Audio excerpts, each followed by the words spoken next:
افغانستان سے cease fire میں وقت کی حد مقرر نہیں، خلاف ورزی نہ ہونے تک معاہدہ برقرار ہے۔ وزیر دفاع خواجہ محمد آصف نے کہا کہ سیز فائر معاہدے میں یہ بہت واضح طور پر بیان کیا گیا تھا کہ کوئی دراندازی نہیں ہوگی، ٹی ٹی پی کو افغان سرزمین پر کوئی سہولت فراہم نہیں کی جائے گی۔ خواجہ آصف کا کہنا تھا کہ ہم بار بار یہ بات دہراتے رہے اور ظاہر ہے کہ افغانستان اس بات سے انکار کرتا ہے۔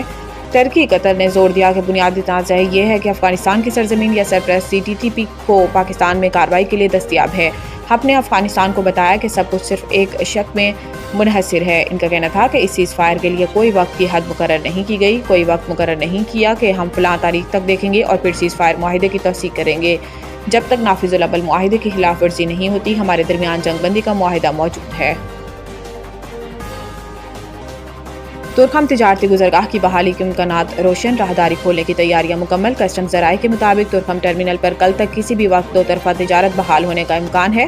اس مقصد کے تحت گزشتہ روز کسٹمز کا عملہ تورخم ٹرمینل پر تعینات کر دیا گیا ہے، جبکہ کارگو گاڑیوں کی کلیئرنس کے لیے اسکینر بھی نصب کر دیے گئے ہیں۔ پاک افغان کشیدگی کے باعث تورخم تجارتی گزرگاہ گزشتہ 9 دنوں سے آمد و رفت کے لیے بند ہے، جس کے نتیجے میں تجارتی سرگرمیاں مکمل طور پر معطل ہو چکی ہیں۔ اس بندش کے باعث کارگو گاڑیوں کی لمبی قطاریں لگ گئی ہیں اور امپورٹ ایکسپورٹ سمیت ٹرانزٹ ٹریڈ کی ہزاروں گاڑیاں بھی پھنسی ہوئی ہیں۔ واضح ہے کہ پاکستان افغانستان کو سیمنٹ، ادویات، کپڑا، تازہ پھل اور سبزیوں سمیت مختلف اشیاء برآمد کرتا ہے، جبکہ افغانستان سے کوئلہ، سوپ سٹون، خشک و تازہ پھل اور متعدد دیگر اشیاء درآمد کی جاتی ہیں۔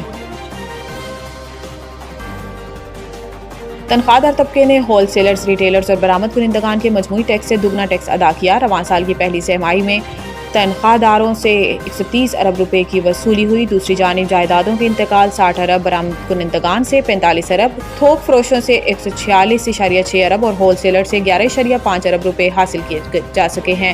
اس طرح قومی خزانے میں تنخواہ داروں کی جانب سے ڈالے جانے والا یہ حصہ کے تاجروں، تھوک فروشوں اور برآمد کنندگان کی مجموعی ادائیگی سے زیادہ، برآمد کنندگان کے مقابلے میں 3 گنا اور ریٹیل و ہول سیل سیکٹر کے مقابلے میں 5 گنا زیادہ ہے۔ تنخواہ دار طبقے نے پچھلے سال 545 ارب ٹیکس دیا۔ رواں برس ہدف 600 ارب روپے ہے۔ برآمد کنندگان، تھوک و پرچون فروش اور پراپرٹی ٹائکونز کی ٹیکس ادائیگی تنخواہ دار طبقے کے مقابلے میں نہایت کم ہے، جسے ٹیکس نظام میں انصاف اور مساوات کے سوالات جنم دیتے ہیں۔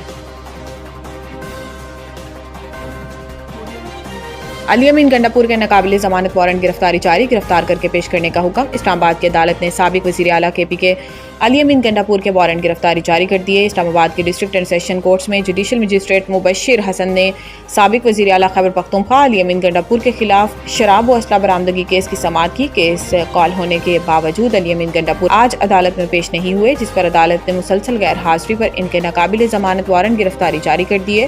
جوڈیشل مجسٹریٹ نے پولیس کو حکم دیا کہ علی امین گنڈاپور کو گرفتار کر کے آئندہ سماعت پر پیش کیا جائے، جبکہ کیس کی اگلی سماعت 28 اکتوبر تک ملتوی کر دی گئی۔ بھارتی دارالحکومت دنیا کا آلودہ ترین شہر قرار، لاہور بھی خطرناک آلودگی کی لپیٹ میں۔ عالمی خبر رساں اداروں کے مطابق بھارت میں دیوالی کے موقع پر آتش بازی کے باعث فضائی آلودگی خطرناک حد تک بڑھ گئی ہے، جس کے نتیجے میں دارالحکومت نئی دہلی کا ایئر کوالٹی انڈیکس 772 AQI تک جا پہنچا، جس سے ماہرین انسانی صحت کے لیے انتہائی نقصان دہ سطح تصور کرتے ہیں۔ بھارت میں دیوالی کی تقریبات کے اثرات سرحد پار پاکستان میں بھی محسوس کیے جا رہے ہیں، جس کے باعث لاہور سمیت پاکستان کے مشرقی شہروں کی فضا میں آلودگی نمایاں طور پر بڑھ رہی ہے۔ انڈیکس کے مطابق لاہور آج دنیا کا دوسرا آلودہ ترین شہر ہے، جہاں علی الصبح شہر کا ایئر کوالٹی انڈیکس 245 ریکارڈ کیا گیا، جبکہ دن بھر میں اوس انڈیکس 210 سے 240 کے درمیان رہنے کا امکان ظاہر کیا گیا ہے۔